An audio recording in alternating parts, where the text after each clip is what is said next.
Now, before we get back to the gnats, some of the sources of information I have, and these are, I guess a lot of people don't know this.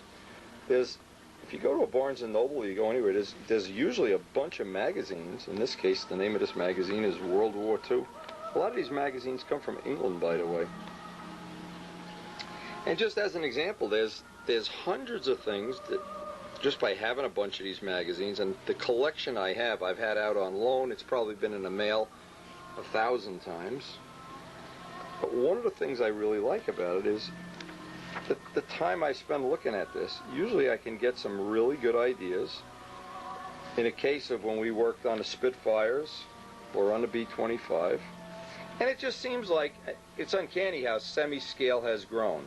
I don't know, it just coincides with the time that Joe Adamusco and I did the Spitfires, and Billy Werwich did the P-47, but Paul Walker did the B-17. Everybody's kind of added something to this, but there's just an endless supply of, you look at some of these pictures, paint jobs, you want to get a hat with your favorite plane on it or something.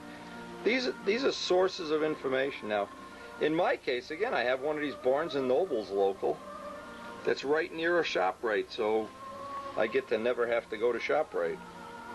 And anytime I see something, look at this, here's a B-25 as I speak. Anytime I see something I really like, for $1 or $2, these magazines are really not that expensive. And what happens years later, I have a collection. I can look at them, come up with ideas that are just get better and better every year. And I think what you really need to have is just a lot of ideas, and then pick your favorite. A lot of people don't. They want to build a semi-scale plane, but they don't really know where to begin or where to get plans or how to get, in my case, Dave Downey did the design of the B-25. And in fact, we do have plans available right now ready for anybody that's really crazy to run off and build a B-25. And we are working aggressively on completing the plans for the very soon to be starting the mold for the fuselage, because it'll be a carbon fiber fuselage, the A-26. Anyway, I just thought I'd mention it. This is just one of many, and the stories are always good. These are I call it a resource. Just one of many magazines you can find in almost any Barnes & Noble, and if you can't, usually you can subscribe direct to these. And I'll just put the address on here. It's SV, imagine this, SV Enterprises, Randy Smith, no, Lion Studio, 4600 Kings Crossing Drive, Kennesaw, Georgia. Here's the number, 770-928-8050, and they accept credit cards. But if you're looking for a semi-scale project, these magazines are a great place to start. Now let's go see what's going on down on the flying field. The 2003 Gnats. And we see they're already practicing pylon over there today. Today is old-time stunt and classic, and we want to record as much of that as we can.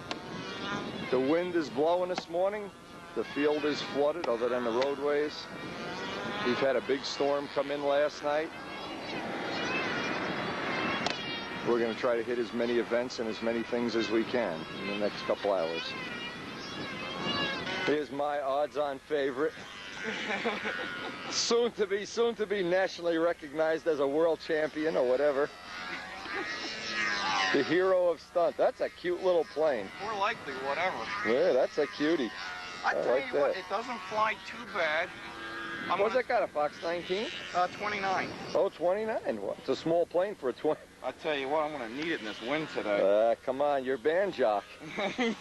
Yeah, You're able to pull these flights out of your ears when you need them. He rises above the occasion. Hey, Bob. He rises above the vampire within us all. Oh, good. Bob took the muffler off. Yeah, I don't think you'll need the muffler today. No, I don't think so. Lose the muffler. That isn't. Bob had this down my cellar. I didn't realize how small it was. For some reason, it looked bigger down my cellar. Oh, this is tiny. The only thing, we were flying it on shorter lines at Brodak, and like the climb dive it didn't have enough room. Yeah. But it doesn't do too bad. I'm going to fire up the engine because I've flown this about twice ever, so. Well, you're ready. Yeah, right. I don't want you to wear the motor out on Bob anyway. We'll try to get your flight. I want to see the immortal Dan Vanjak becomes a vampire. Hey, was that a good night in Pizza Hut last night? Oh, that was nice. I think she would have stripped for us if I gave it his shirt. I got my precious Froggy shirt on. Well, you know, I'm not sure about that. Now, the deal is there was a pregnant waitress, and she said she'd strip if I'd give her my shirt. She liked frogs. We're going to try to find her a frog and go back there again this week. A frog shirt or a... We always seem to be attracted... With all the water, there's got to be frogs. I know. We could find her a real frog. As long as it ain't a Frenchman. No. All right, we're going to check out. This is going to be old time and classic today. Our illustrious pull test crew headed by Woody Midgley, affectionately known as Pit Boss, doing his 10th year of service to the world of stunt.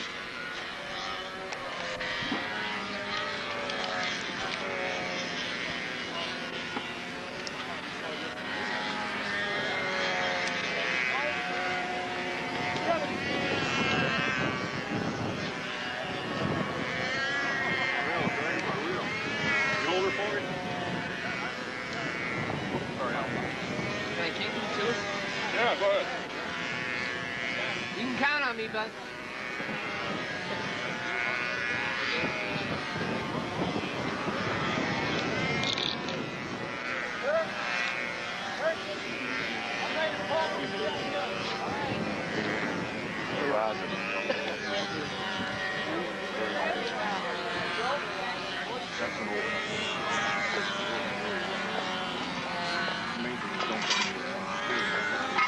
Hold it right there. You cut it to pieces, you mean?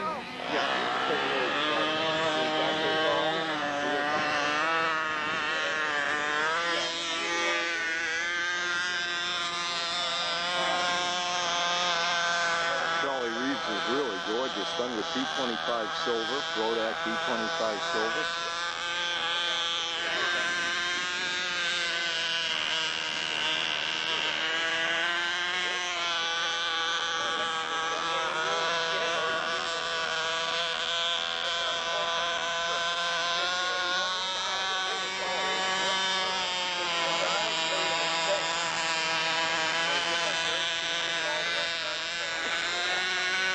Look at some of the fading in on the top block, the letters that are faded in.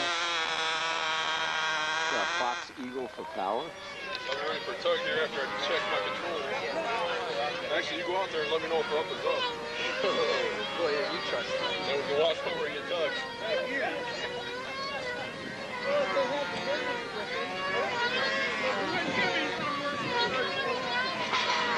Flame was on the cover of Stunt News not long ago.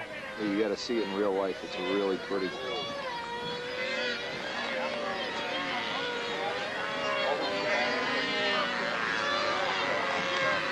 So, did you rework it, or can you pick it up so I can see the motor? I like to see the motor part. Restricted the intake. Okay. Made a smaller intake for it. Jacked the sleeve up about 10 thousandths with a shim under it. Took 50 thousandths off the bottom of the head to decrease the compression. That's okay. it. Run a 12.6 prop. Is that a take-apart plane, or is that? Yeah. Oh, yeah, it takes apart. Okay. I saw it on Stunt News. I couldn't tell if it was. And that's B25 silver or regular Yeah, silver? B25. Oh, that's bright. I love it. Yeah, thank you. I love it. Beautiful. I love it too.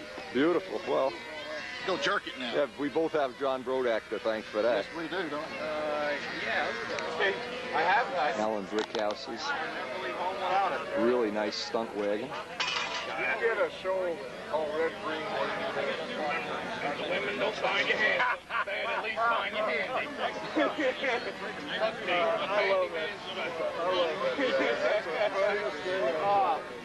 Oh man, he's that nephew is. He just I just call it bull. Chevy pickup trucks. Hey, the one that was in the center got more like a dolly now.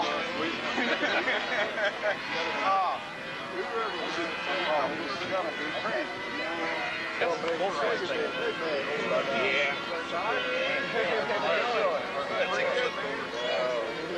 Saw it trying to find one thing on the way stock. This pit stuff. No, yeah, I know that. That's a beer. No, there is a break there. No, there is. He's 17 years old, Wendy.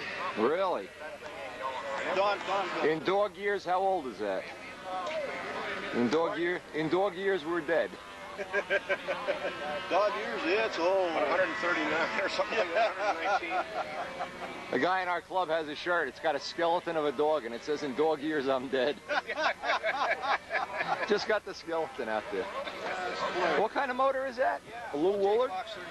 Oh, 30. Oh, it's got the kit on it. I didn't see it. That's firewall mounted.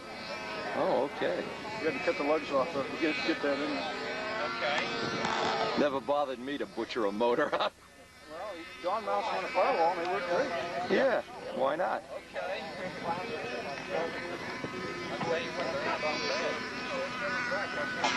Okay. Okay. Yeah, here they didn't cut the belt. Oh, okay. No, but the cable.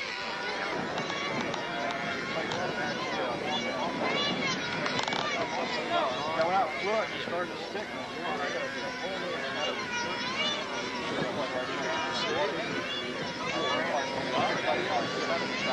Yeah, that's it. Yeah. Well, I'm trying to do the crowd. Why is that out? I'm coming up to 8.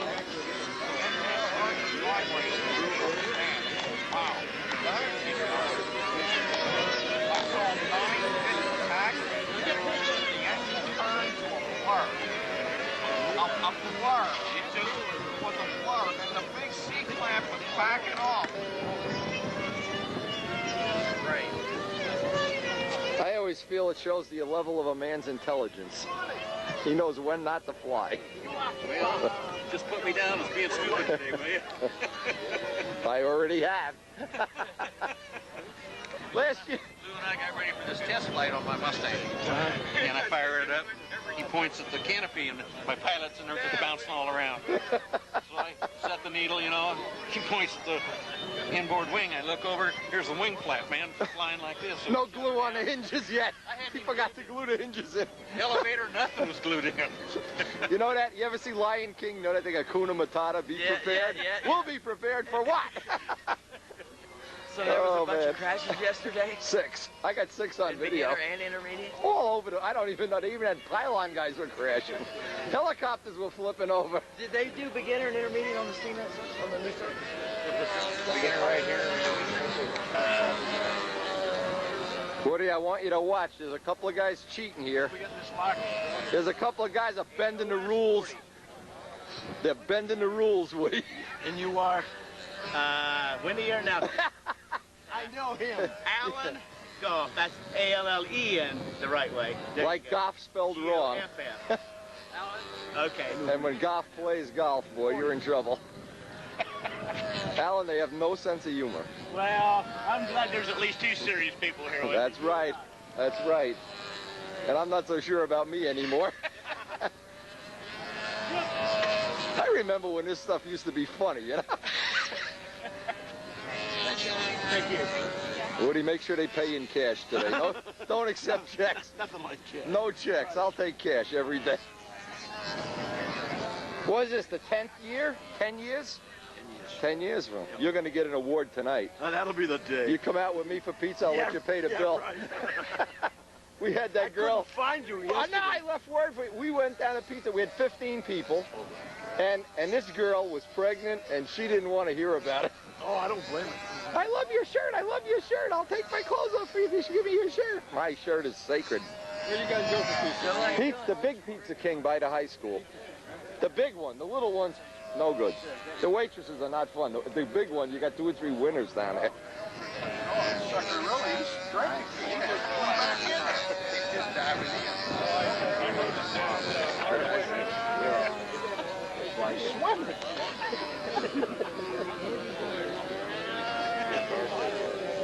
I didn't notice that you had LA tornado.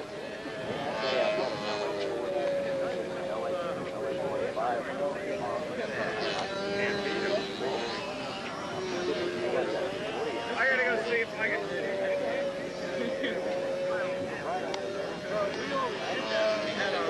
Well, I can remember as a kid sitting on the runway. I run over and get a battery. Before I finish this story, I'll start the story over again. I was sitting on the runway in 1960 or 61. And got to see the 3 times I tried to tell a Lou McFarland story, and 3 times the battery went dead. Then I realized where we're plugging the batteries in, it was soaking wet, and everything was shorting out the batteries, and we actually never got a battery charged. So let's go back and, hey Jim, let's finish up the Lou McFarland. This is a true story. I'm sitting on the runway as a kid, 16. I don't even think I drove. 15. We're watching Lou McFarland fight a shark, and along comes the sweeper, the Navy sweeper, because it was on a Navy base, and it sucked up Lou McFarland's lines right in front of our eyes, and damn near gave Lou a heart attack. That's a true story. I was there. I saw it. If I had video back then, I would have videotaped it. Every time I see a shark, I think about that. Now, luckily, look, you can see the pits are just shy of the water.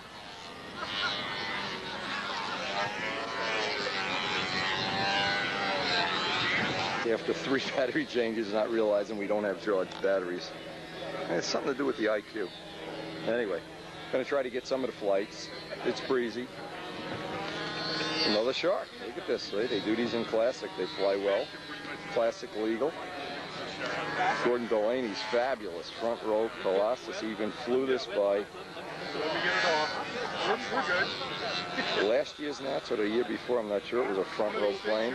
Beautiful, immaculate, I-beamer. Jerry Phelps. Beautiful, beautiful. Patriot.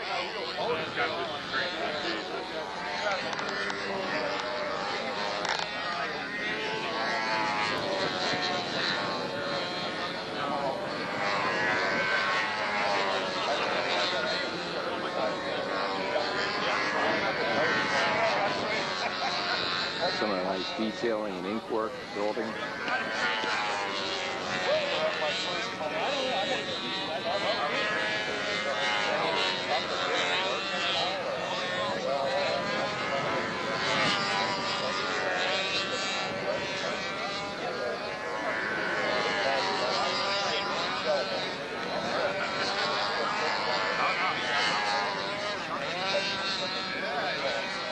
Bob Hunt's Caprice was second at VSC.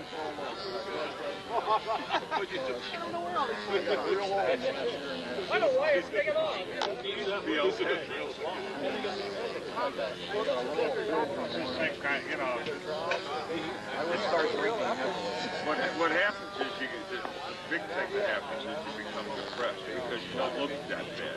You know what I'm saying? You know, that's because this thing I've had is now going on 6 years.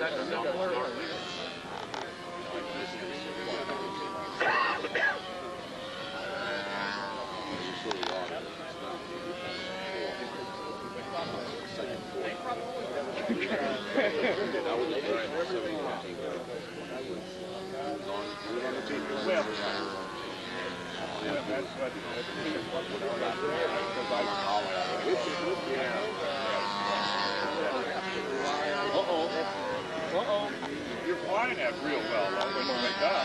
Get the fingers limbered up.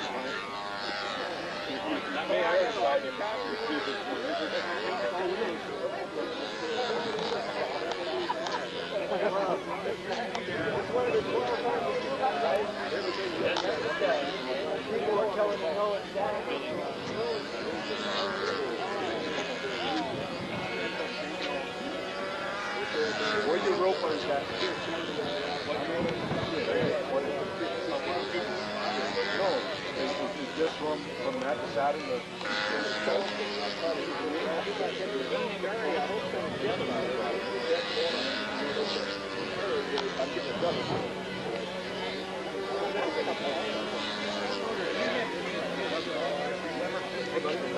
Good.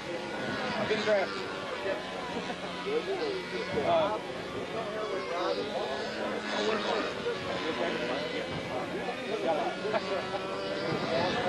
He's got a body that helps.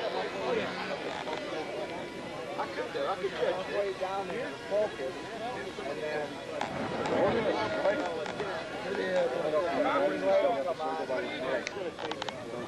Gotta figure out whether it flies or not, huh? Is this a warm-up flight or is this a Warm-up. Unless the wind gets to 20, I don't get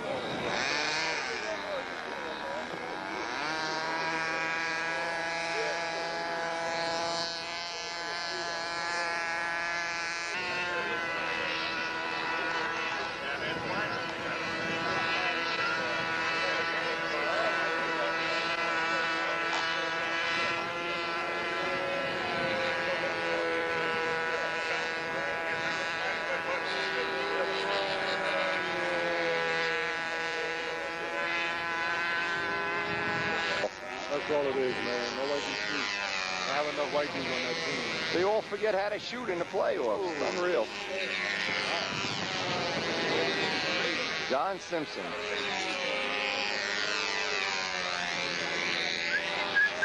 So what is it, Wendy? This kind of weather, it's not worth flying, right?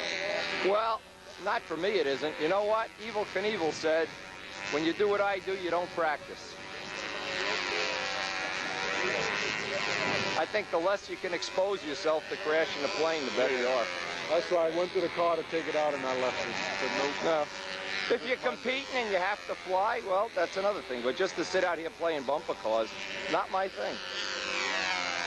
I'm not in it for the money, you know. I just want to, if it's like this on the competition day, we'll fly, but that's it. Exactly. And I see a couple people already, they're getting worse by the flight because they're redialing a plane in, you know? Yeah.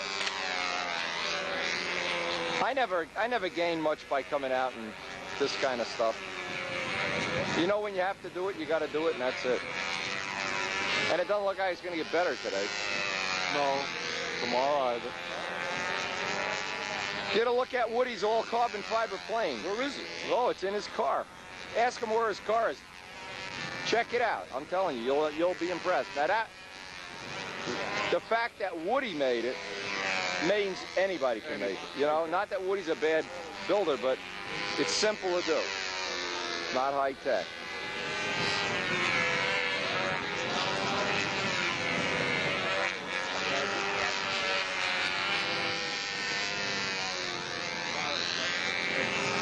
Day like today, you just cheat and make everything a little bigger. That's what most people do, yeah. The only thing that'll be a shame is if it isn't equal for everybody. If everybody gets the same air, great. If somebody gets a break in the air, then it's kind of putsy, you know. This is the second day with this very directional thing. Yep. You see what hurts? You know what it is, Jose? Even in Flushing, you don't get the practice in this kind of air. Right. So you come out here now, if you lived in a part of the country, if you lived out here, you'd get all dialed into this. You know, but where we are, you can't practice. You try a day like today at the Circle Burner Field, you will lose the plane. Right. You can't, and Flushing's even worse. What happened to Lampione? I heard he crashed. Henry Forbes crashed? Oh, Hank now playing? I don't know. I just heard that. I know they went flying before I left with Floyd Bennett on the day that it was. Yeah. And I wouldn't go. I was going to go out when I saw how bad the weather was. Forget it. I mean, we have had no practice by us. Right. You know, the oil on the B-25 is from the second flight at Brodax. I didn't even wipe the plane off yet. It's impossible. You just, every day you go out, it's crazy. It's raining and everything.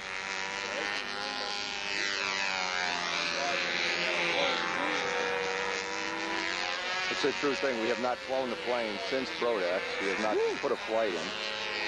But Evel Knievel doesn't practice either. If it's going to be like this, and it's really bumpy now. You can see even the classic planes are buffeting around.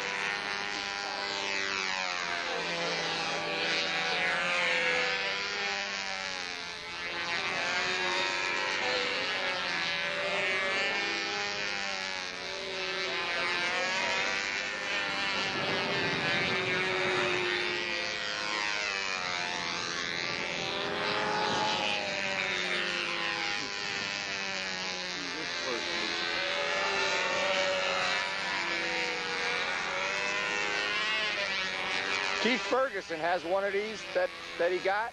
Jose, all built. Yeah. He flew at our club contest. That thing went right through the circle burn air beautifully. It was unbelievable. Unbelievable how good it flew. Really amazing. These Lampions and Henry had a challenge. Yeah.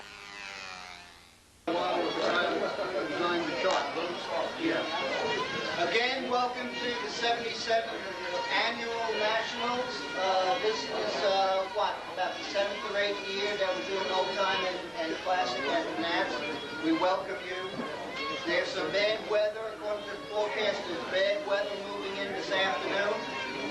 They didn't say when this afternoon, but I want to get this thing going. I want to get it going smoothly and as quickly done as possible. My pit bosses, Woody and Bob Ravishore, they suggested that know your flight order. Woody and Bob are setting up an area on the side of each circle, so when a man is flying, the next man that is flying be in that box close to the circle. Have your stuff ready. What I like to do, and you don't have to do it in classic with applying the full pattern, when the person is generally doing the vertical 8, I'm fueling my airplane. So my airplane is all ready to go. When that person lands, take it out to the circle. You don't mess around. In old time, I don't know what would be a good point to fuel your airplane. Where's my judge? Gene? Probably vertical. Vertical 8, okay. Vertical 8, fuel your airplane, have it all ready to go. This way you can move this stuff out on the line. I want to get this thing moving again. I want to get it moving as quickly as we can.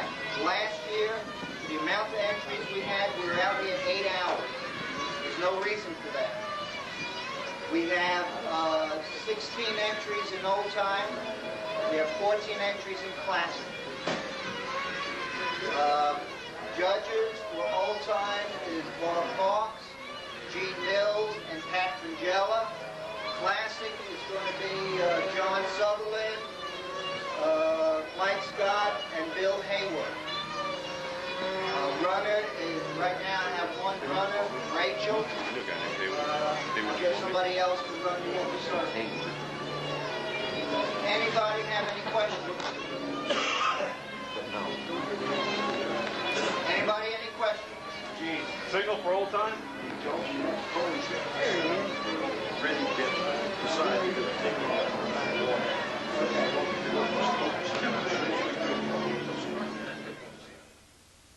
And gentlemen, when you finish flying, move your aircraft far away from the circle as possible. We need a signal in plastic before starting the pattern? No. When you go inverted, when you reverse wing over, signaling the judges, you have an official flight when you get inverted. Everybody there? Okay? Gentlemen, if you're ready to start now, it's about 12 minutes early. If you're ready to start now, we can start right now. Let's go. Enjoy your flying. These are the official scorekeepers who are sworn to secrecy here, sworn to the Brinks truck. There'll be no jury rigging this in favor of Bob Brook. And look at this, as I write, she's writing. Look at this. She's got his score made out. He didn't even fly. There is no posting the scores until a man flies.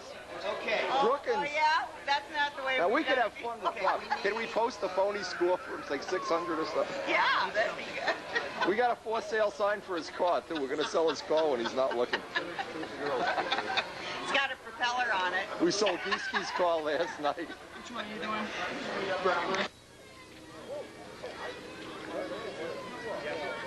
Marshall, thank you very much. Thank you. Intermediate champion. Did he? You won intermediate? Yes, Congratulations. thanks. Now, of course, you know you have to fly expert next year. Yeah, we have a new rule. You have to move up to expert and build a B-29. Yeah. All right, Bob Hunt's the first one up here in Classic. We'll come over and check out the champ, Bob Hunt. Really nice plane, the Caprice. He's got his paint job from his Genesis type of paint job with the red teeth. Teeth might not be the right word. Swatches.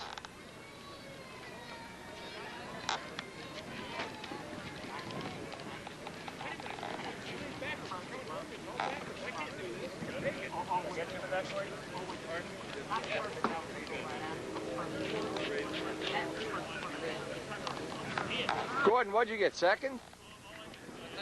What'd you get, second? Second. Oh, I thought they were taking all the pictures of the winners. Sometime they fly first before they take the picture of the winner. Just kidding, Gordon. Just give him a hard time.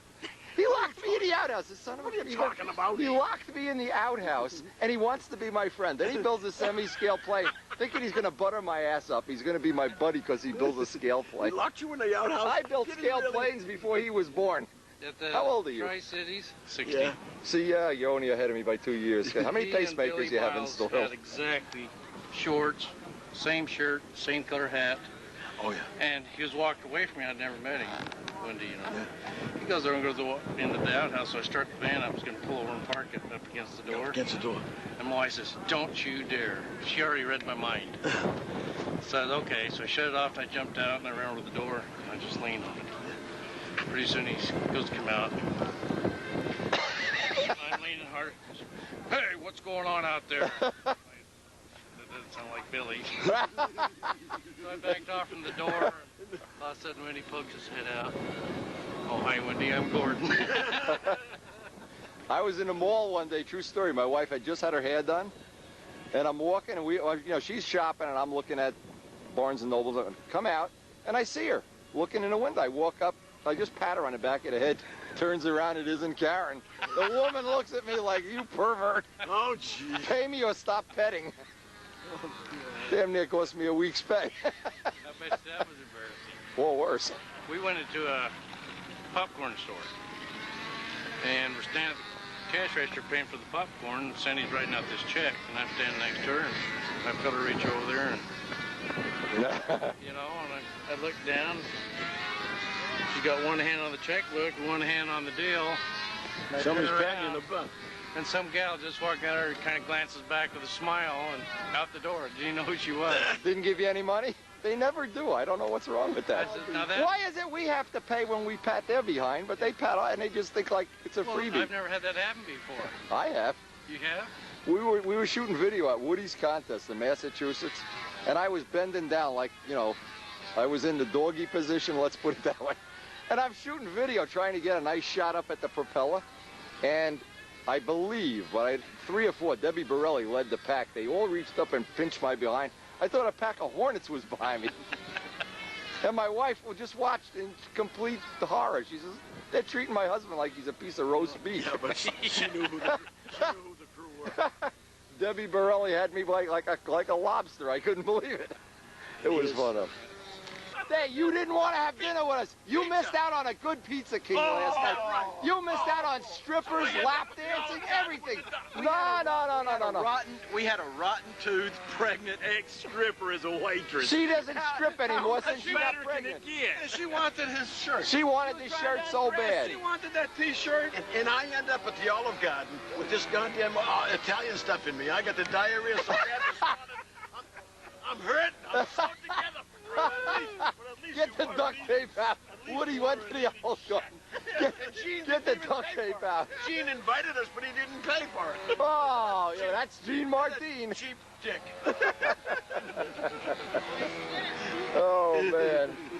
Tell it like it is. Woody, don't hold back now. We need more information. Don't hold back. True feeling. My wife. Bob Hunt. First official flight. Bart's holding the lines up out of the grass for him.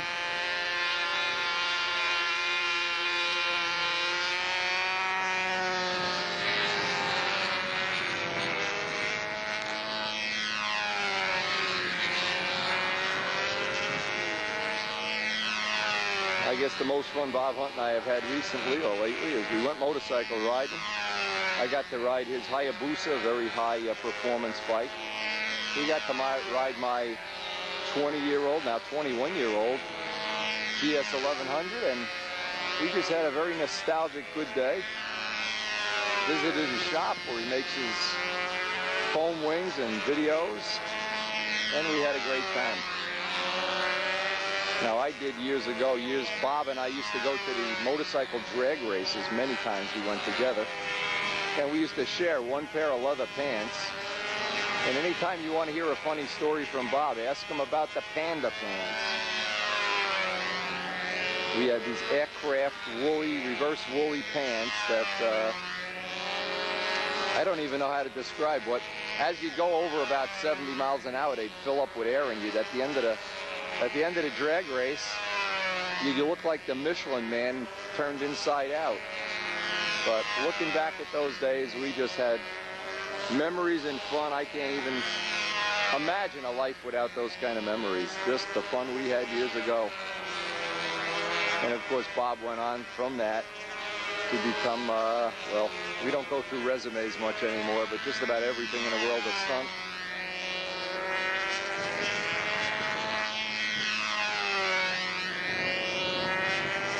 Hard to imagine a life without memories. We've had, the world of model aviation gives you an opportunity to have such great memories.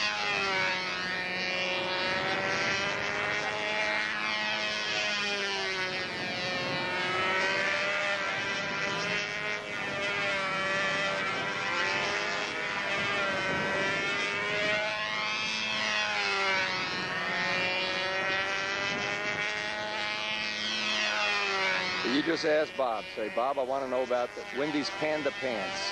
He'll know instantly what that was. Because we went, and you had to have leathers.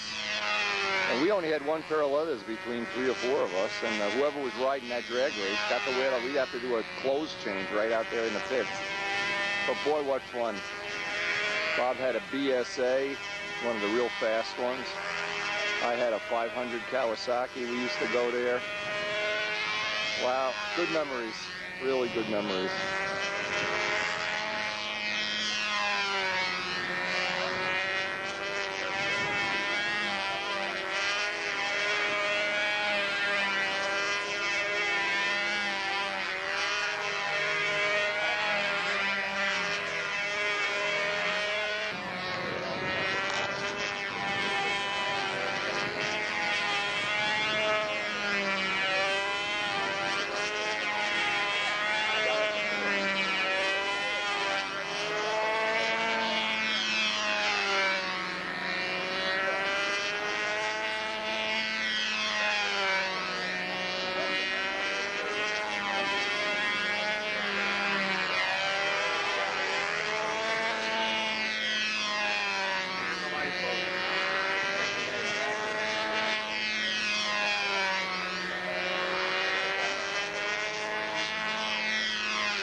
He's having a drink of sake before he goes to get the Japanese plane out of the car.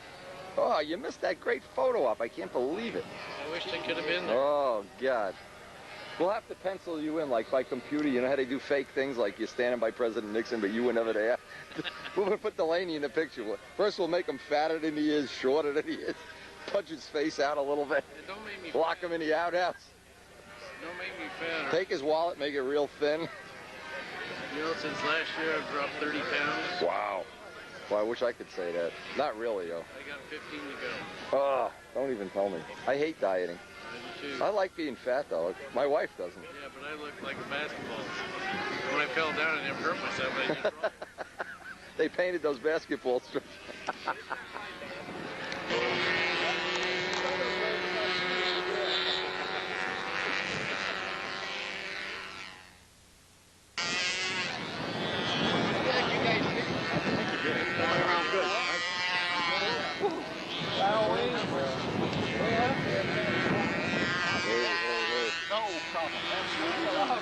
And I didn't even measure it.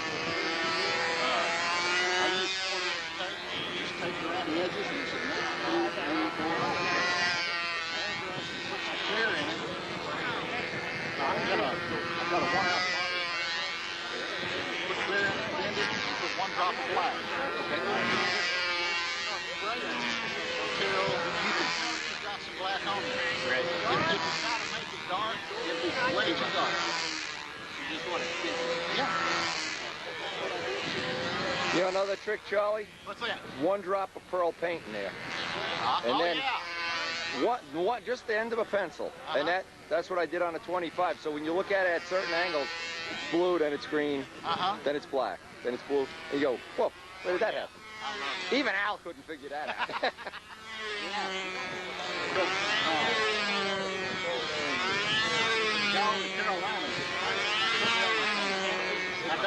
I had a bad piece of plastic. Okay. And it was kind of froze. So I dropped it. And I didn't get it like I wanted it and got it in there. You can still see the froze on it. I'll tell you what I do. I just mask it. Missed the first part of Bart Popinski's flight. Again, we've had this ongoing battery problem that the battery charger got wet, and I'm not sure it's really charging the battery, so if there are some like that shark story, it just dies right in the middle of everything.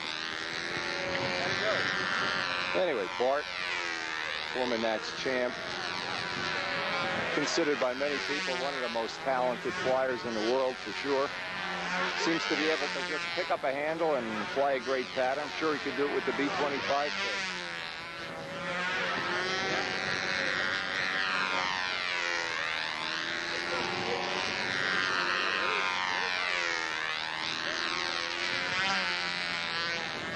But they are predicting some rough air this afternoon, so don't know how long.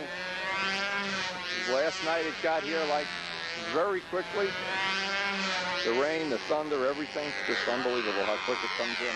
The weather changes much quicker here than it does in other places that we go to, seem to go to.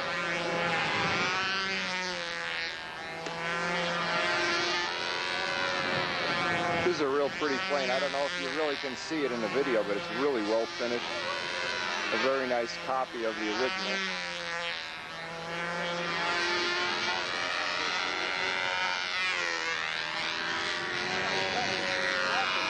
And Charlie Reeves' plane is just out of control. That's like a Tampa stunt plane. The finish on it's immaculate. Not many of the old-time designs back then had that much paint in the final gross weight, but I guess you have to build them super light when you want to put that nice finish on.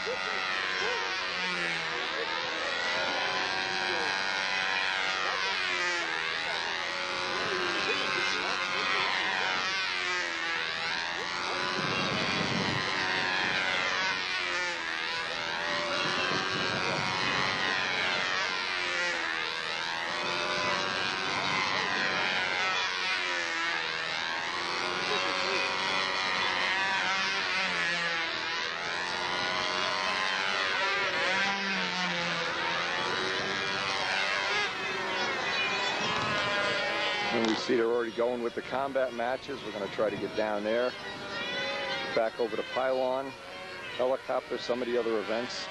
A lot of stuff happening all at once. Ooh, nice landing. Look at that landing. Tail wheel still high. Bart Popinski.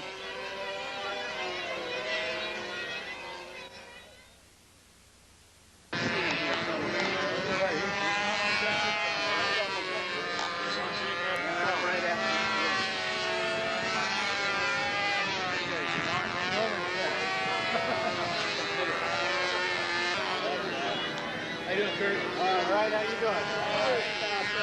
Picture? Sure. I'm right.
It looks like a flag upside down. Thank you. That's neat. Did your triangle see what it is in the world? Put it right side up. You get one side under. I wonder if you could have got away or kept your pattern points if you'd done another vertical and then your hour slide. No, you did your...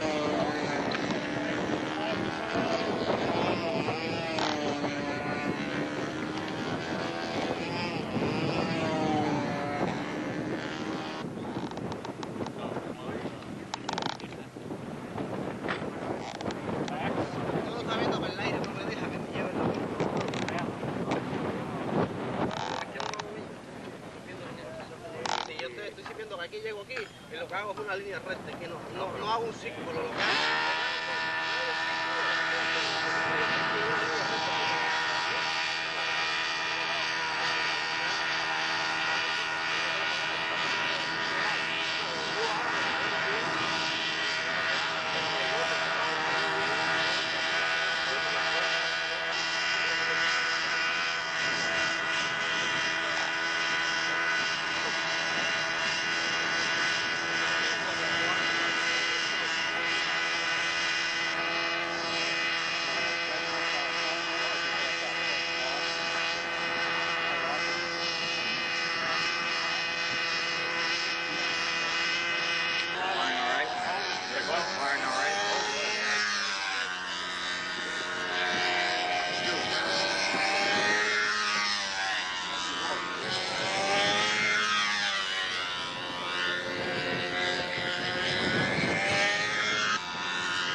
I got your gorums. You want to stop buffing it now or later?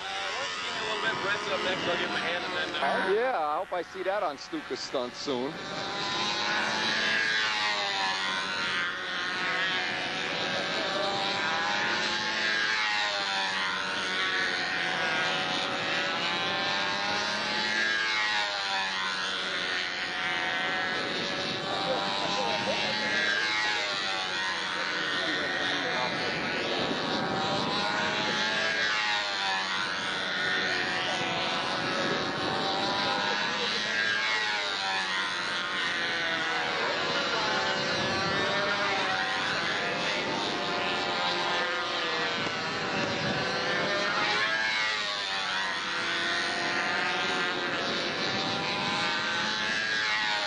Buck flying a Rojet 61 here. This is a 61, Rich? 61, yeah.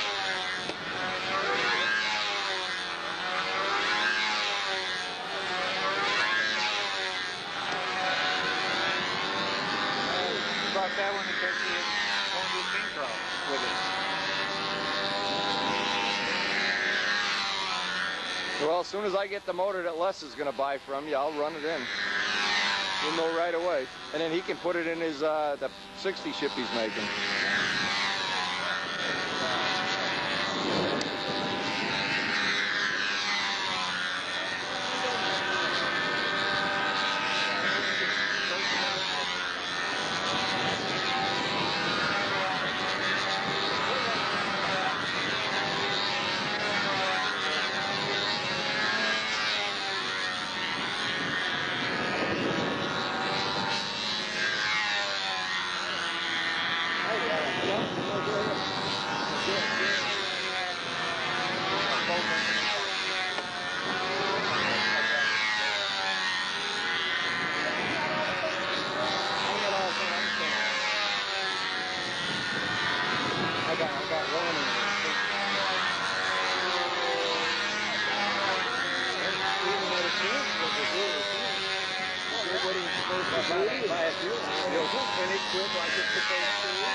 We got one up our way. Well, there's two of them up there now.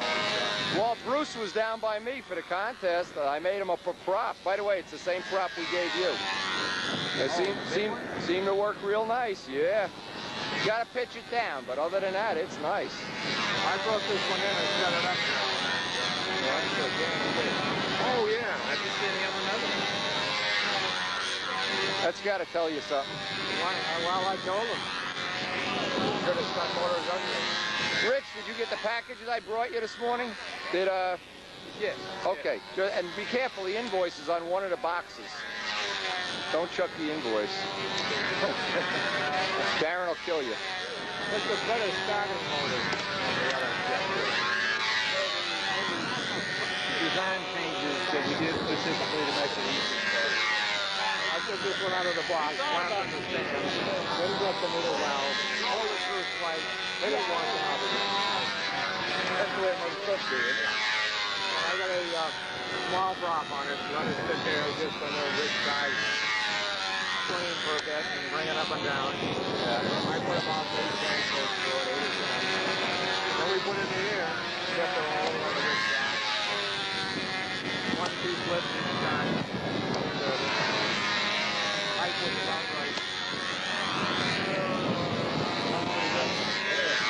Here's the deal, Cook. I have 6 of them. There ain't a bad one, and there's none for sale. And I'm buying a 7th one with Les's money. So, and then I'll go. Yeah.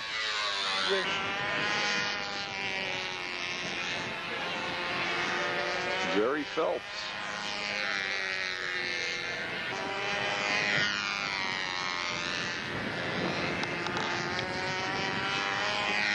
Very nostalgic look back to the days when the planes were made to look like jet stunners. Bob Gildini's classic Olympic, that wall white design which evolved into the Eclipse, into the Stingray, that version. And this is very reminiscent of those days.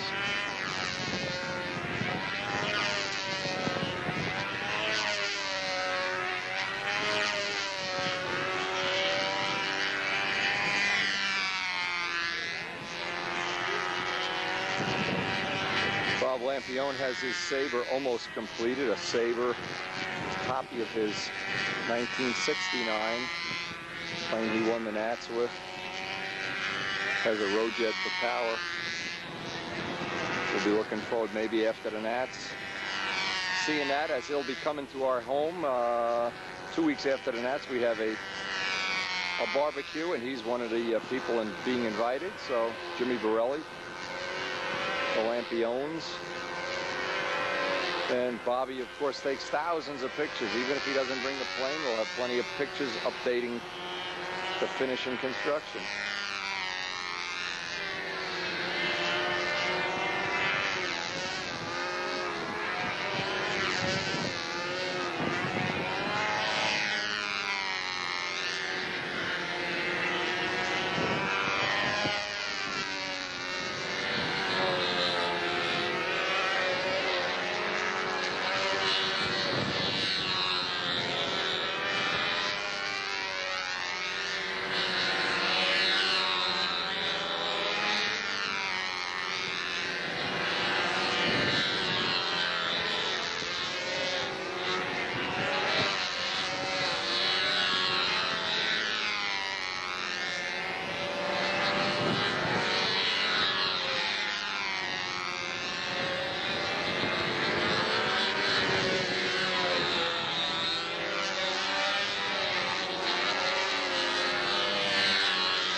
Oliver's coach giving him a hard time.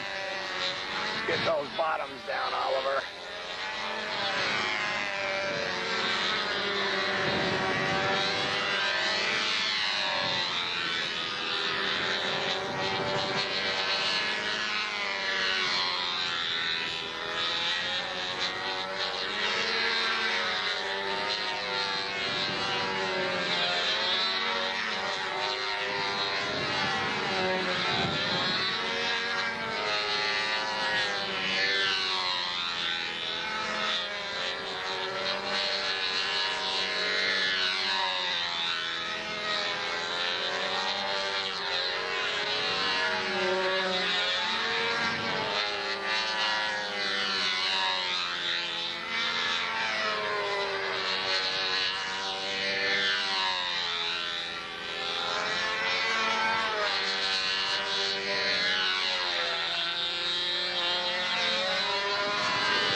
coach, the student.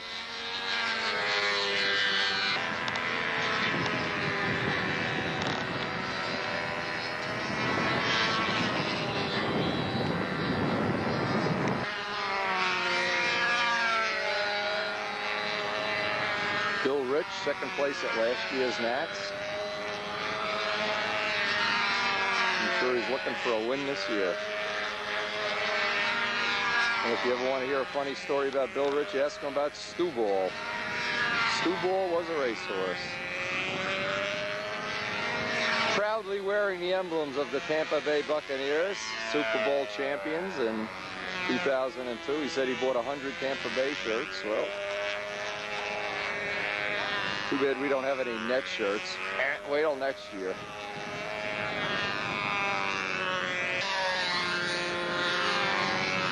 Bill Rich just made a prop change. We'll see if this is one of the ones he's going to be happy with for flying in these conditions.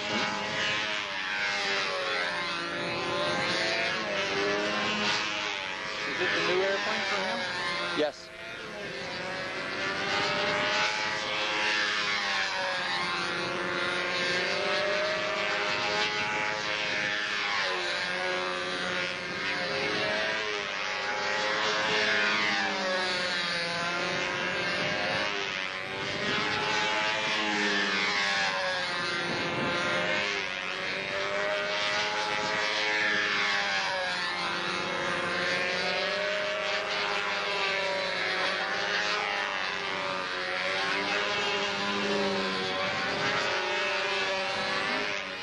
Prop working pretty good.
Let's see, he's doing the same thing I was doing after that maneuver, shaking his head. Oh, yeah.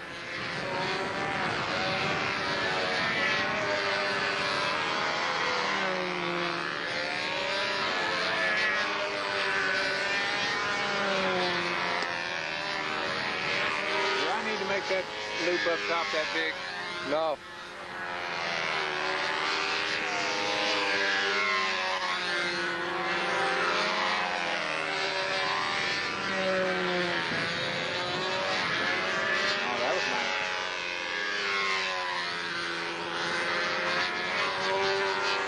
What Bill has that's real good on his flight is he's got the motor right on the edge. Yeah. It's braking right into a 2 at the right time. Right there, perfect. And right up here, you wish you could push a Jado bottle or something. Uh-oh. Yeah, he was a little under the edge. Well, you're right on the edge either way, though. You're not gonna have a big wide range. You know what I mean? You're always fighting for the edge. But you know that means I win. Right now, you win.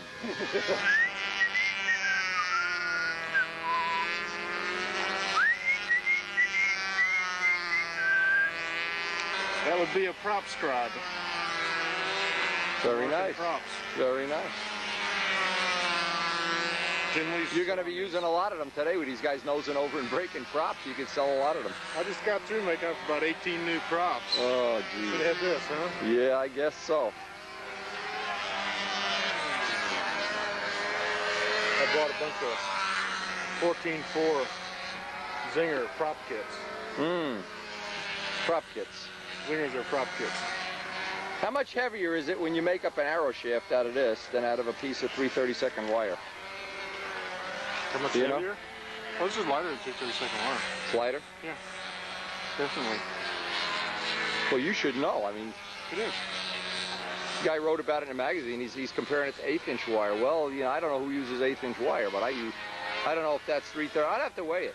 Something that Tom Morris has done. Some of these people who just after you put the ends in the ball links in the JB weld, is it heavier than wire? No. No. No, I need the exact weight of a 18-inch piece, and I'll have it by tonight. You'll have it for me. Right? Was right. 3/4 of an ounce. Huh? With all the hardware. And how much is a piece of 18-inch 3/32 wire? It's something Tom Morris has done. Some of these people have still. Surprised nobody's drilled holes in it yet to make it lighter. They still like. It's got holes in it. But they still like bending the wire, you know, with bent wire. What he does is he cuts a piece of this stuff, puts the wire inside it, and then bends the ends. And puts a drop of CI in there to keep this from sliding. And that way this greatly increases the stiffness of your push rod. Oh, yeah. You got the wire ends and there's no solder joints. Yeah. So there's something to be said for it, even though it weighs a little bit more. I'd love to see if that's lighter than 3/32 wire. I'd love to know. Well, I'll find out for you. No, but I depend on you. Your honesty and integrity go nowhere. Oh, yeah. Interesting one. What is this, the rare Stuka? Dave Cook. Yeah, I know. I recognize it. Rare bear. Yep. If you ever decide to make one, I have about 30 hours of video of it. Actually, I was almost thinking of doing one of Raby's Mustangs for a classic. He was here yesterday. Have you seen Scott Van? This story. This is Gary McClellan, world judge now, Nats judge. Judge, shit, you name it. Everything judge. Okay, shit judge. Yeah, this was repainting it. Okay, and this is when you called me when it was in this status? Yeah. Now, what's the deal? These are propane powered, or? No, I don't know enough about them. They start on propane and they run on Jet A or kerosene. Okay. Kerosene? Yeah. Wow. And you're looking at here like this is 15 Charlie grand, Lines. 10 grand, a lot of money This is anyway. about 8. Mine's a lot less than that. I've got about 4 in it. Oh, it's cheap. They give him the one that's used. model. Actually, I pulled that out of the garbage can at Top Gun. That was Mark Frankel's. This is Mark. But the kits are like $1,000 or something. He had 30 seconds on it on takeoff when it hit the scoreboard. There's Gary right there with his jet. And people think he's only talented in model aviation. Little do they know he has a bank account in Switzerland. He can buy this stuff by the ream. It takes a lot. Check it out. About 80 ounces. Well, that's a lot. Yeah. Now, the paint job worked okay? Worked great, yeah. Did you?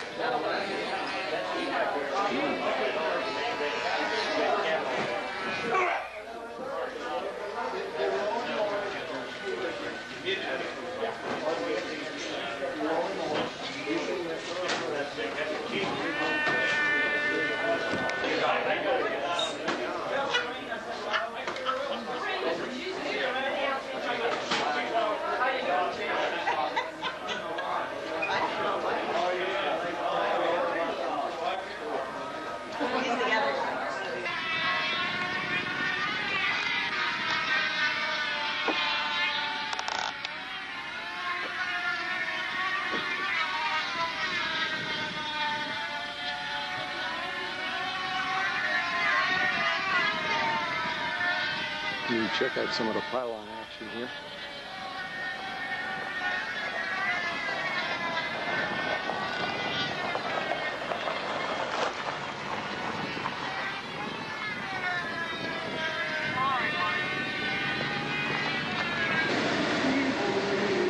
Now we're gonna head out and go down and watch pylon for a while. One of the things we're looking at is the condition. They're really expecting some more big storms today, so every day's an adventure. You get good parts of the day. Today was really bumpy. They still have the second round, but I don't even know if they're going to fly it in old time and classic. But we like to circulate and see more of the events. There's always so many things to see and do and hang out with people. If Dub Jet's around, we want to see Dub Jet. Always worth a visit down at Dubby's. See whatever he's got new in the world of pylon. And Banjock and a guy from Finland are going to go up in a Stearman, I think, later today or tomorrow. I don't know, but we're going to try to capture that. We had the Stearman ride last year, and it was great. I don't think, in this, considering the weather, they're going to be going out in a Stearman today. To our left, this is not a lake. This is a field that is now underwater from the storms we've had. Actually, they've had more storms even before we got here. But a big part of the site is underwater, or half mushy or whatever. And you can see off to the right here, this is not a lake either. This is just water. And it's on both sides. Saving Nemo, Finding Nemo at the 2003 hats. Another lake over here. There's lakes everywhere. Wow. Good thing when they made this road, they jacked it up a few inches. Some of the motorhomes with the pylon races right up in the front of the cab. That is definitely cool. That's right. 3 foot. Yeah, they may have shut this down too. We don't know. Oh man, you got him a scooter. I want one of them little scooters. Yeah, they were selling those in the Hoosier Pete. Hoosier Pete selling these little scooters. They're on their lunch break now, so well, let's go see the other events. We lose. We lose. To the weather, obviously, maybe the other events are on a lunch break too, but well, we try to see as much as we can and try to get as much on the tape as we can. For the people that, they just can't be here, try to preserve this. It's a great place to be. No, because it looks like there's bad weather really headed our way, terrible weather. In fact, they've shut the whole site down. We didn't know that. Well, they've shut even the RC events down. So it gives us an opportunity, and we try to do this every year. We try to visit the AMA Museum, which is a great place if you've never visited it. I try to hit all the displays at least once. You can get an idea for those people, especially the people overseas that are, look at the clouds rolling in here. Whoa. Maybe we ought to get inside real quick. If you've never been to the AMA Museum, it's a fabulous place. It's the history of our lives. Condensed, and it's really well displayed, well laid out. We try to visit it at least every time we're here. Always a lot of fun to go down there and see what's new. And this is what it looks like from the outside. From the inside, it is probably the biggest and best of its kind in the world.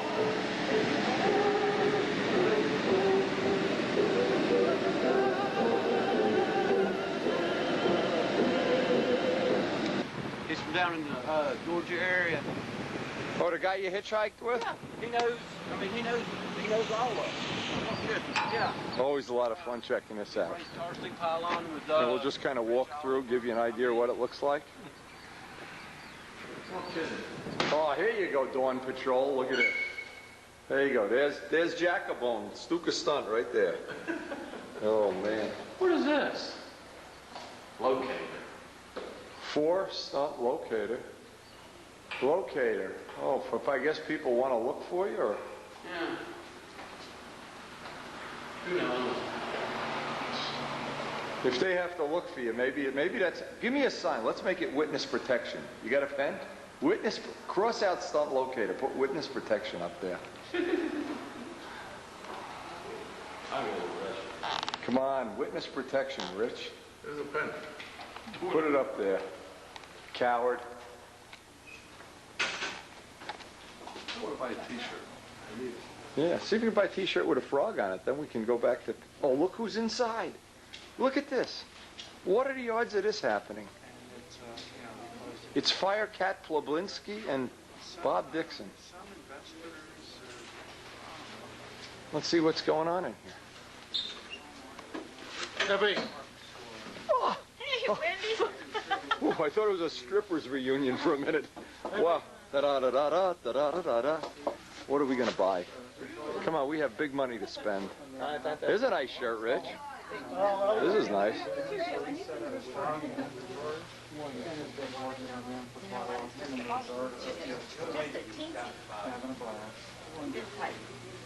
Nice shirt with a Mustang.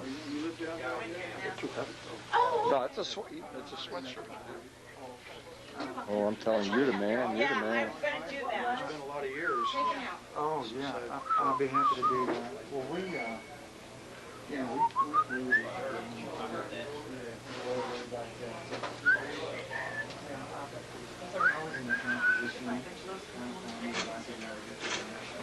Very cool. Very, very cool place.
It's one of the planes that Danny has. Danny had brought these to our, he's got a collection of about 7 of them.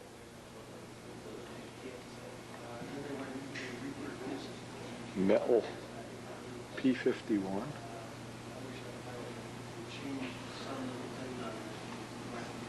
Some of the various handles people have come up with over the years.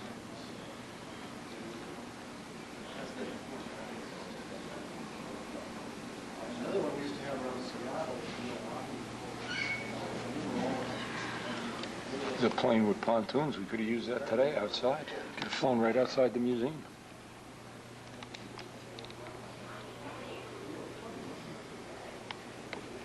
You really?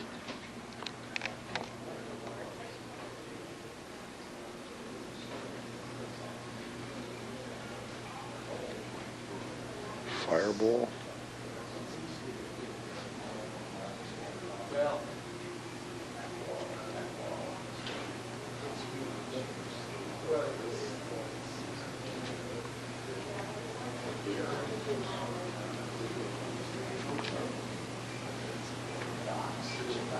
Another float plane they could have used out there. Carrier models from the 60s, I'm guessing.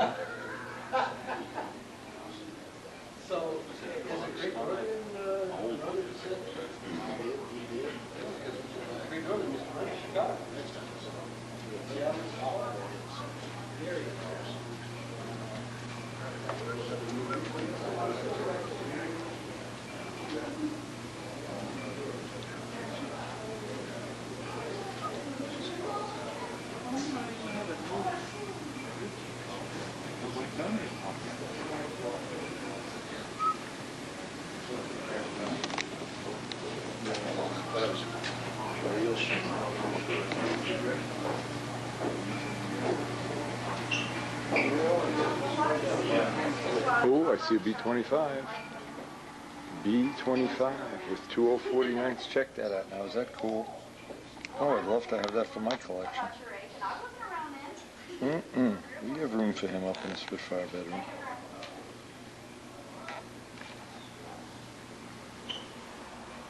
Yeah, buy me that model then. That B-25 fit right up in my attic. I don't think you'll find many of them laying around. No, I don't. That's probably an eBay $500 thing, or 1,000, who knows? Yeah. So I think they're made out of platinum or something. Yeah. Well, put the word out, I need one. I need it for free, too. Yeah. I don't want to pay anything. I'm like the guy in The Godfather. I don't want to pay anything. You pay the fee. That's right. Bring it to me and hand it over. You got it. I never get sick of being here. There's always something. Always something new. Mind joggling. Yeah, I saw that telegram down there. I remember them guys. Yeah. Bob Thor. Oh, God. The Indian boy wants to go back out to the field. I can't figure out what for. Nobody's out there. There's 0 people out there.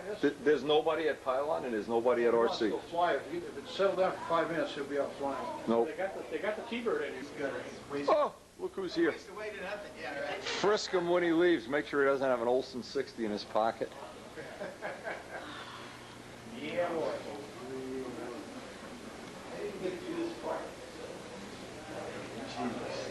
And for 1 hour, he was a young man again. He relived his childhood. Oh, Parker. Can't make fun of Parker. Oh, my God. My SB6 model that they're going to donate to my museum. Oh, look at this. Workmanship. Some nice workmanship on this, my friend. Yeah. Yes, man. And that spad back there is really Yeah. nice. All that paint. When I was a kid, I made 1,000. And one of the things I always like to look at, I was at this in 1996. It was the Spitfire year. At what they called at the time the Gathering or Celebration of Eagles.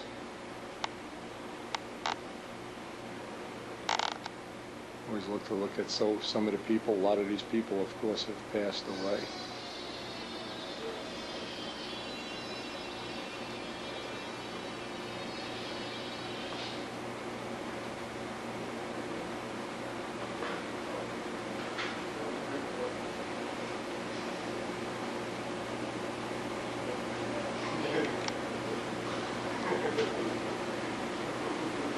And look right above 1936. What do you say? 1936, 1996. We even videotaped that event. I think I still have the video. It was a great time. If I remember right, they inducted some people into the Hall of Fame that was their time, and just a great time. That is so many models on the ceiling. You really can't see them all. I'm just going to walk through. It seems like every year there's more. Some of them are really unusual, like this one here.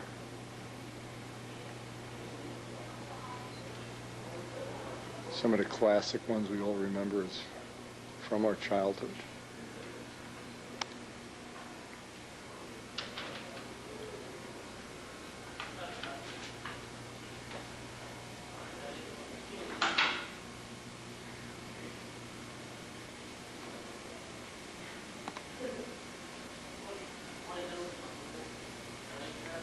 That's something I remember in the back. Now, as a kid, I remember going down to the RC field that we had near the house, and a guy had an Astro Hawk.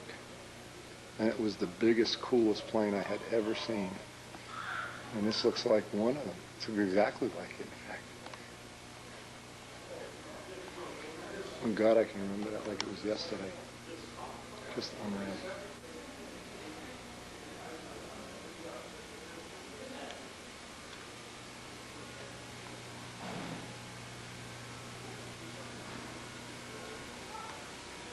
The size of this guy.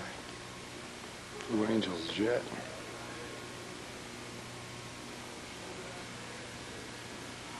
The GV.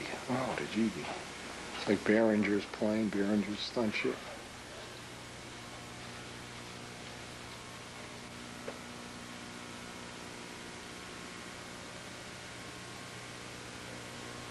Look at this mural. This is pretty special. Got the kids flying in model planes, rubber powered. That's a nice mural.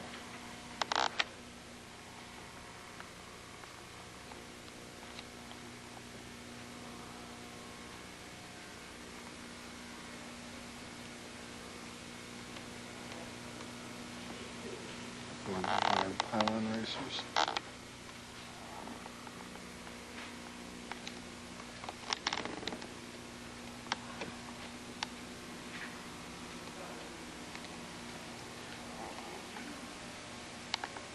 Wendell Williams, a Hawk, Joe Adamusco's favorite model. Look at Spitfire up on her own. Spitfires. Spitfires.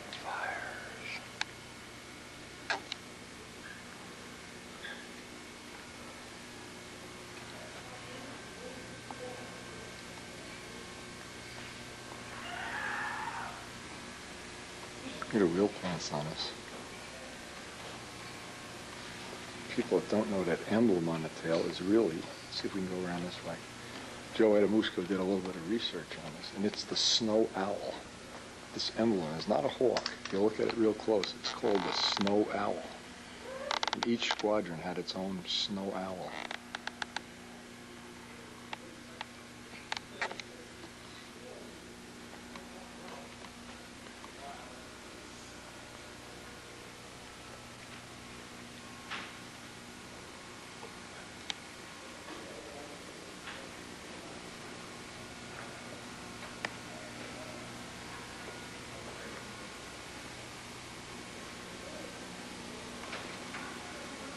Guess one of the early ducted fan models.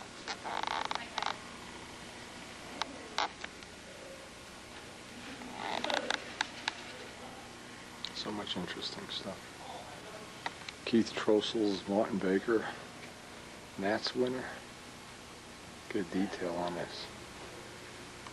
You have to see this in real life to see how detailed it all is. And landing gears. Look at the landing gears.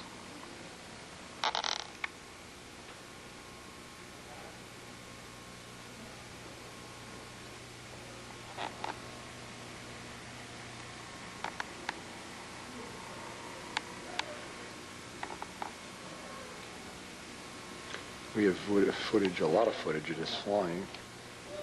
The year that, I think it was the year Keith didn't win now, I'm not sure. But we do have some footage of it flying. I think it was at the 96 Nats, in fact. And of course the B-17. Look at the detail on this. Totally detailed out model.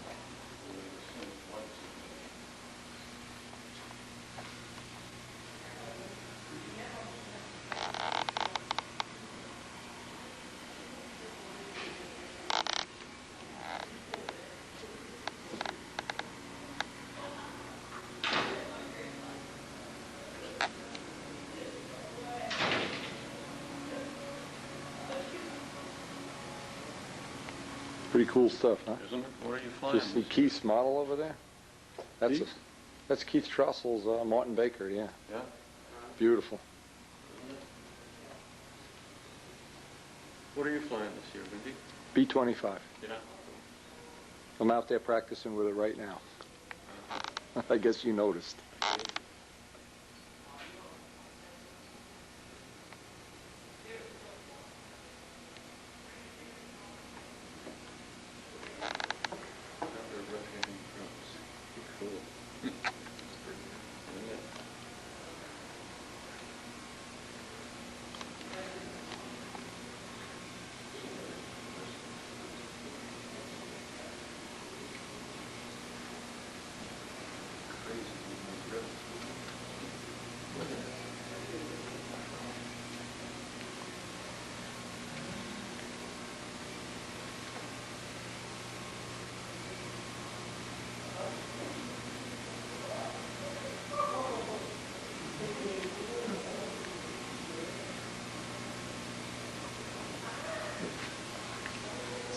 And Gilmore Lion.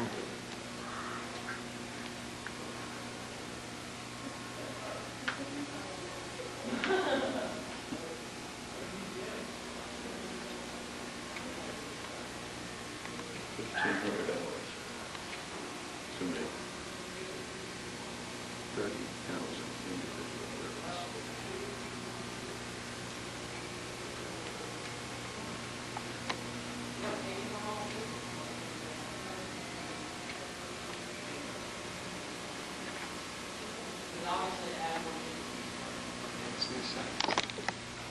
Mm-hmm. Yeah. Yeah, they did good. That's some piece of work, huh? Under 30,000 rivets? Mm-mm. I'll take his word for it. I'm not going to count, that's for sure. Nope. Beautiful, even underneath the details, they have a mirror underneath, the detail underneath. Yeah. Look at a cockpit. Did you see the dashboard in this? Holy mackerel. I don't know if the camera can see that, but... Oh, that is unbelievable. Isn't it? Well, this won Top Gun many times, didn't it? I don't know. That is the detail is unbelievable. Yeah, it is. Little landing gear struts, like the hydraulic part of the landing gear struts. Mm-hmm. All to scale.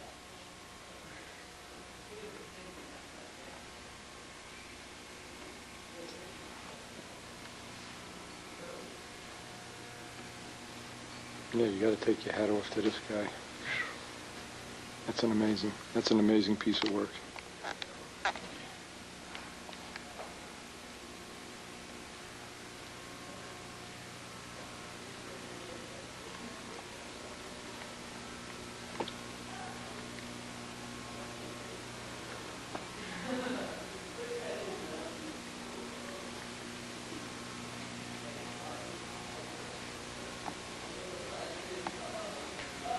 And we can't leave without looking at real quick at the engine collection. Oh man, Warwicks. Every one in mint condition. Slag engines. Arden. Schulman. Drone diesels down the bottom.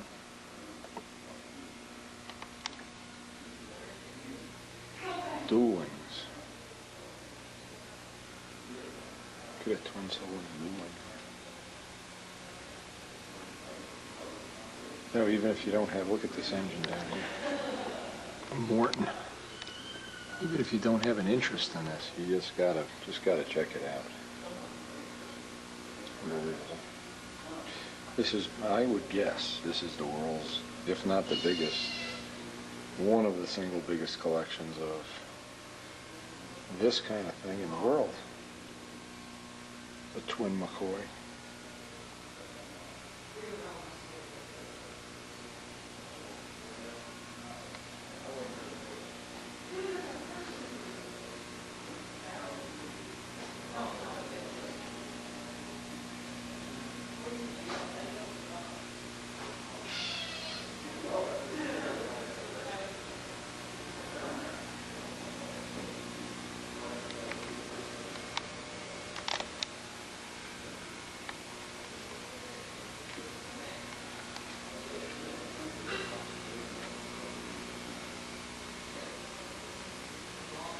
Showing some of the steps of actually making one.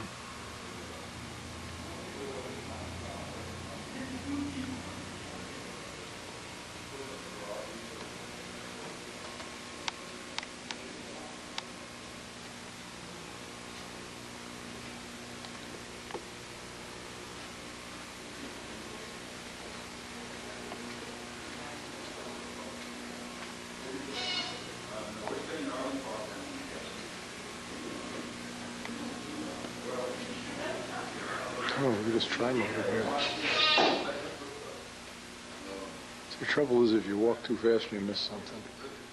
You miss things. Look at the detail on this.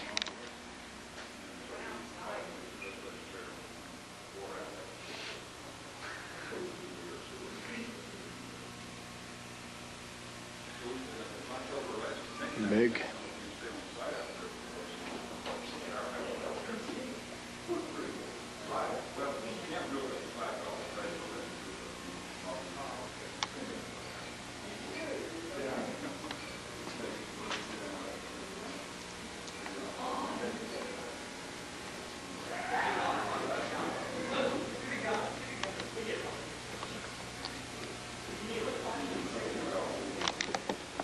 It is some special place.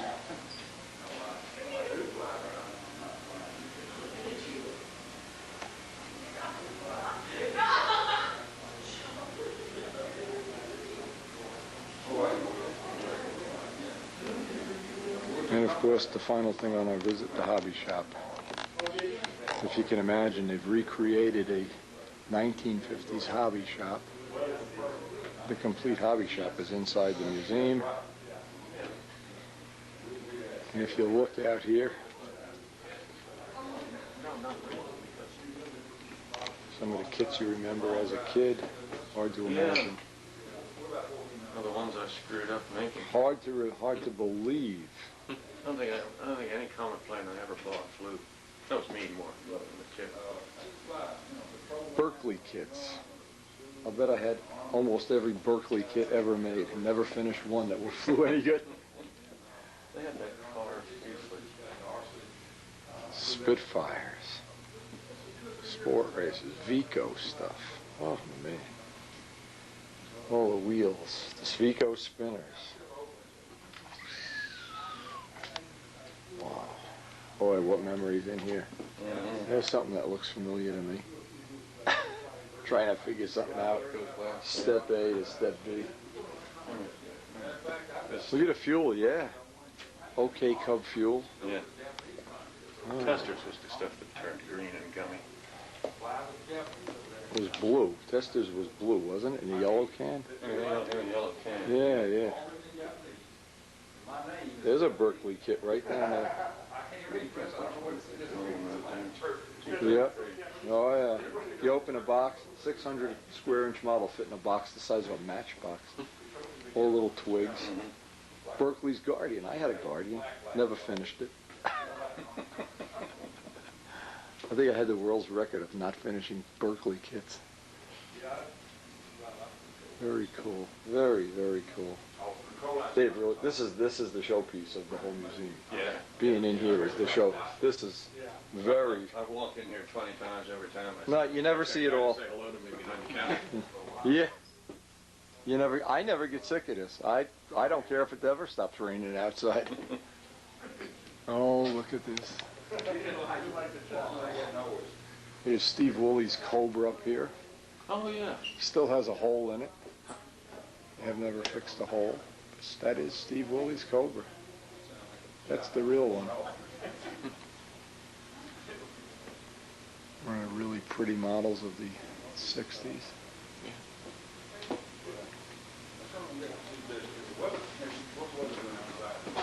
Not a whole lot of wheels sticking out of his pants, is there? No. You don't want to be in the grass with that, that's for sure. All right.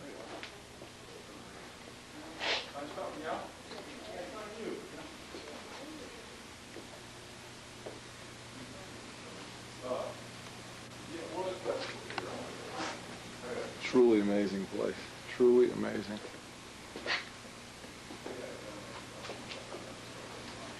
You know what the thing is? If this place ever burned down, you'd never replace it. Because half of the stuff, they have the only one here. Here's the 19-year-old Billy Warwick. Yeah. Billy Werwig, 19 years old. Look at this. It's 19. I think that's the early one. Young anyway. I don't think it matters if you're 19 or 22 here. You're young. Yep. Built a few of those. Trains, boats. No computers. Imagine a world where kids had no computers. Where you came into a hobby shop like this and you just... No computers. Go home and build something. Wow. What a world. What a world. Amazing. I can't believe how many models they have. It seems like every year they have like They do. They 100. rearranged a lot of the displays. Yeah, too. It's a yeah. lot The better. control line A section lot is cleaner really... and more logical. Yeah, yeah.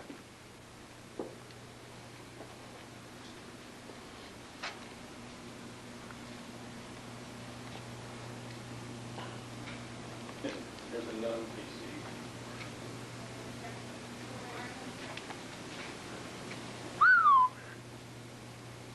Just absolutely cool. Dynajets.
fastest on a race. Dub Jet's in this race, by the way, but from this far away, I can't see which is which.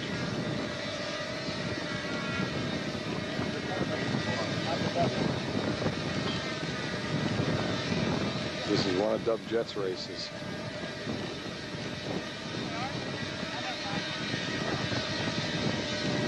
Pretty exciting stuff if you've never seen this in real life. I'm not sure it comes across on a video as good as it should.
Turn you into the control line. They're done. They're done. Yeah.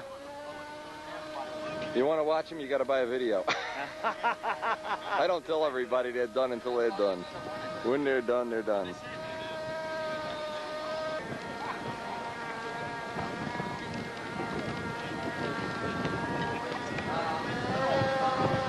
Here he is, Henry Nelson's evil twin brother, Dub Jet.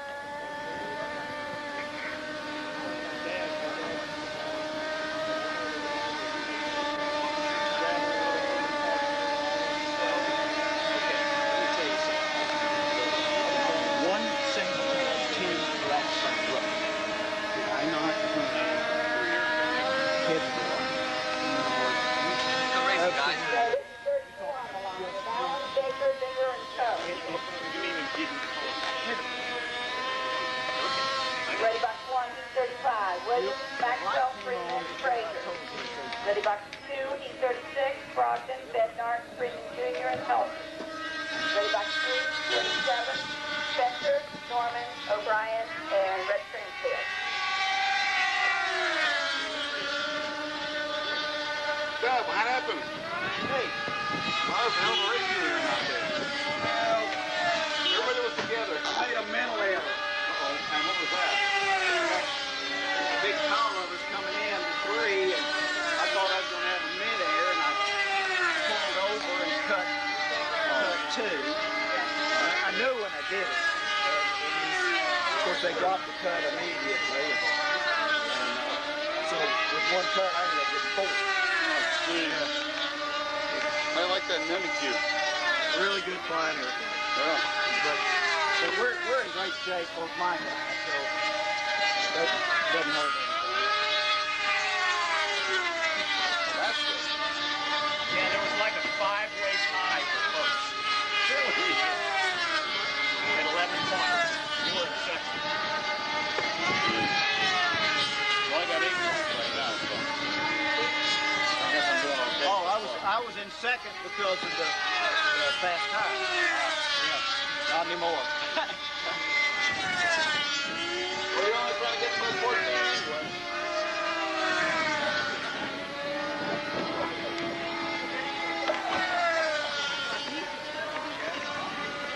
We're going to sneak up on Dub because he doesn't know we've been recording him for the last hour. God, it's got to be windy. I got your whole race on tape. God. You lose. What was that all about? I can't even talk anymore. I don't have a vocabulary to talk anymore. I got the whole race on tape. You'll want to play it over and over for Richard. Over and over. Over and under and backwards and over. Yeah, well, it was a great race. You got me cutting. I got you, Okay, boy. so where's the trophies you were going to bring me? Oh, they don't even fly yet. They're over there crying about the wind. You could have just brought me some. Yeah, I could bomb. They're going to drop out of the sky when you least look at this carbon fiber gear. He's probably buying it from one of my competitors when I could be making it for him for free. What a guy. What a guy. Actually, you know, the guy, I've never been successful with carbon fiber gear. No? You make a landing and they break. Oh. And, Pete Reed, I don't know if you know Pete Reed, but Pete uses a little bit of carbon fiber and a lot more glass, and they work a lot better. Yeah, because the carbon's brittle. Yep, too much. The glass makes a bow and arrow out of it. Yeah. So, of course, you know, in a case like this, these things tend to pancake and not bounce. Really? I would think that's not true. Well, it pancakes on the muffler. You see the big old dent? Yeah, I see that. You got so it just pancakes to the muffler, and then since it doesn't have that high. You can't mount the gear to the muffler or something crazy like that? Or you have to have 2 wheels. That's the rule. Would not be good. Please don't mount stuff to your engine. I call last guy. I don't even like the mufflers mounted to the engine. Good for business. Yeah. Richard's doing real well over there. So I mean, not competing, but just practicing. He's smoking them, yeah. Good. When is... he's looking like the odds-on favorite if it blows. Excellent. When is the... Wednesday morning. Wednesday morning. So Till then, it's all what nonsense. Are they having now? Just practice. No practice? No, well, most of the guys are not practicing. They're just... Yeah, I try to tell Richard as often as not to go out and fly in the really crappy weather, too. That's right. Everybody likes to fly in Well, the he's obviously done it. He's looking good. You got to fly in the crappy weather. Right. You got that right. I'm waiting to go on... We get plenty of wind. I'm waiting to go on a bombing mission. I'm waiting for my orders from Bomber I told Command. you what to do with them. Load that thing up with trophies and come over here and drop them on me. I'm going to load them up with Nelson engines and drop them. Oh, yeah, they would break. In the lake. Then all the guys would run out there and pick them up and send them back to Henry, and he'd make more money. So we can't have that. You lose either way. Yeah, either way. Wow. Either way. I had a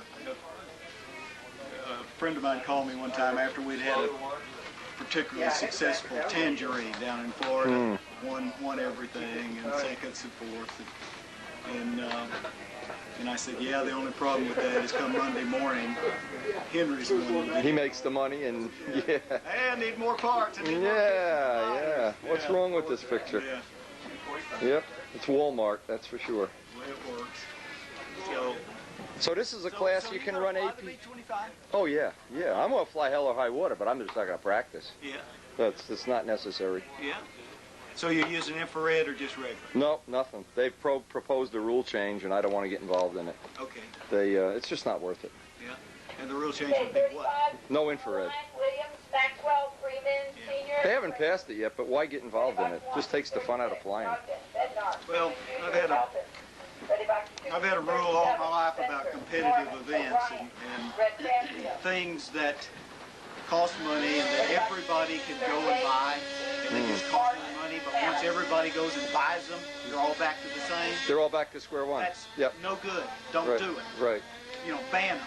Yeah. And the things that you should promote are the things that are the result of hard work, as opposed to just spending more money.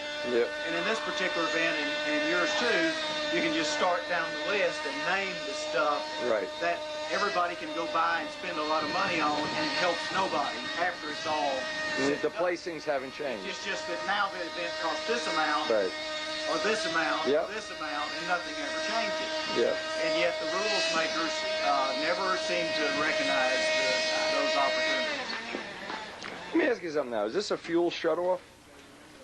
It's on the engine. Is that there just to shut it off? In the quickie event, the rule said that you had to have an RC carburetor. Oh, okay. Well, in the real world, you can't write a rule that says you have to have an RC carburetor that's worth a crap. Yeah, it's like a muffler that muffles. Yeah. So what happens is that we quickly discovered that as long as it works with RC, then it's an RC carburetor. But in essence, you don't use a So carburetor. we did away with the secondary part of the carburetor, and it's just Okay. an air shutoff. Okay. So when you get ready to kill your engine, which is all we ever do, is kill it, Right. you pull the thing back and the engine floods off and dies. It doesn't hurt the engine. Oh yeah, it's perfect. Just doesn't. You don't do it slow or anything.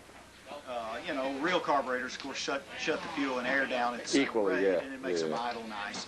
But that's Yeah. just an air valve shutoff. Okay. Now, we all have to have shutoffs. So on the quarter midget racers, the scale racers, we don't have to have an RC carburetor, but we have to have a shutoff. And in that particular case, we just take the tubing and pinch it off. Pinch it. Okay. And the engine dies just like that, and that doesn't hurt it either. And it just goes lean that way. Just But just it's a nanosecond. it, Yeah. actually, you don't even hear it pick up RPM. It's just like it stops firing. Now the question I have for you, because I know you're the genius. You got two engines running in a plane on two tanks. How do you shut them both off at the same time? Other than the obvious Bell ways. cranking. Just chop them? No, that would be bell cranking. That'd be an RC term, you know. Straight down, right into the pavement. They'll stop it. That'll do it. Yep. Yep. Try and think. Well, You've never well, tried you know, to run crankcase? We talked about things like running them on the same tank, but you can't do that because, Yeah. you know. Interconnect the crankcase pressure so one shuts the other one off? No? What kind of control? None. Just when one shuts off, I want the other one off. Okay, good. Infrared. Rig up your infrared. But that rule may change. We don't know. Well, yeah, but it wouldn't be doing anything but shutting off. But you put a Hall effect device on the spinner, which is a magnet, and as soon as it senses that one's died, it just shuts off the other. It shuts the other one off. Yeah. Now you could only have to have one if you wanted, by making sure that this particular tank over here, when you start it first or whatever you want. Right. Yeah, that's the only problem I've run into is that if one shuts off and the other one runs 10 laps, it's a nuisance. That's a nuisance. Yeah, that's a nuisance. Yeah, well, in that case, you need them both. Yeah, even when you're running carburetors, that one will carburate and shut off in taxi and say. And I would love to have it that one and the other one would just know it's now time to shut off. And Well, you know, if you were a racer over there, you'd just put it on down elevator or something. Yeah. No. There'll be no down elevator control. Nope, that isn't going to happen. So, boy, you know, I haven't seen the B-25 fly. You will. I need to see it fly. You have in Richard's possession already the next batch of pipes and the 10 videotapes of which 3 have flying. The beer cans in the pipe. Just leave them. Love them. Isn't that amazing? Keep making them. I would have never, ever thought you could make something that light. It works perfect. Has anyone ever broken one? If he has, he hasn't given it back to me or Richard. So, and I've got one in my plane. Richard's got. We had an argument over the size to make the hole. Yeah. And, well, Richard's got them 800 thousandths, and to me, they might be better at 750 because of the loudness, but that's subjective. See, the original ones were a little smaller, I think, because that was the only drill bit I had at the time to poke the Right, to poke the hole. starter hole in. Okay. The starter hole. Right. You go in there and machine. And we said, well, okay, we'll you leave them that way. And then later on, the last batch we made a little bigger, and of course, it would work the best if you left the baffle out altogether, yeah. We sat around and argued about the diameter of the hole and how it affects the effective length of the pipe. So we draw all these little sketches and things to try to understand that. But there's no doubt in my mind that the smaller the hole, the shorter the pipe, and the bigger the hole, the longer the pipe. Exactly. And so you're going to get a little different. Well, he's got it pretty good. It's not running bad at all. I've only watched. Now this is important, but I've only watched the 40 run. The big one runs like a jewel. Beautiful. You look at some of the other ones, and you look at his. Is Rich running a 61 today? Yes. And he's got to get me a 61. Yours and his pipe? Yes. And the bomber doesn't have pipes, so. But I'll have him for the team trials. I'll have a mirror image of what Rich has, and they're just in the bank. Hug him, kiss him. George would be rolling over in his grave if he knew how good they're working. They're so good that it's disgusting. Anybody that tends to say, well, George didn't know what was going on. In George's defense, there's a lot of things George wanted to do that I just wouldn't let him do. And it really kind of boils down to, George, if you're only going to make 10 engines, I can't afford to do all this stuff. But what I'm saying is when George started, I had the first one. And I flew it at the Nats, and I got my 5th place, as I always do. And George was not real happy, but he wanted more, of course. But what I think would have happened is this year there'll be... He was pretty happy because he kept coming over here and reporting. There'll be more than one in the top 20. I'm sure of it. I think there'll be more. And I think after the team trials, there'll be more. And when the world champs from Europe come next year, there'll be more. It's the floodgates are open, I hope, anyway. I got to hope for something good. Love to watch and hope that the bomber, both engines run to the end of the pattern and then do their thing. And of course, how many times in a row have they both run to the end of the pattern? Never. No, I mean they've never not. Never not. Yeah. Right. Yeah. But it can happen. Weather changes and. And what kind of glow plugs are you using? Thunderbolt RC longs. I've got some of Richard's, but I haven't changed anything because the last time I flew the plane was at Brodex. What Richard's plug was a RC plug that I commissioned, and it turned out to not be with a really high performance RC engine. It was too hot. Right, but for a stunt engine. So I talked Richard into trying that a year ago, and he put one in, and he wouldn't even take it out, just like you and your Thunderbolt. Yep. I'm not taking that plug out of there. No. No, I've used his plugs in a 65. They're fine. They're a Thunderbolt replacement. I can't tell which is which. And we'll, obviously in time we'll find out. But no, he's on a winning team. There's no doubt about it. He's going to do very well this year, I think. Well, I've got to get over there. So tomorrow is still more practice. Tomorrow's appearance judging at 2. Out there? And so we'll fly to maybe 11. No, at the Cardinal Inn up on the golf club. Okay. And that blows the day. The day's done at 7 o'clock. They have a big pilot meeting. They drag it out forever. But it takes that long to appearance point the planes. Then from that point on, some guys will run back to the field and practice. Some guys will go and take a nap. But tomorrow morning, Wednesday morning, the competition starts. So we'll see some scores on the board and, whatnot. So they'll draw what tomorrow? They draw the flight orders tomorrow. Yeah. Well, we're more flexible tomorrow and then not flexible at all on Wednesday. Yeah, then it's got to get down to that brass tacks. We got our first finals on Wednesday morning while you guys start.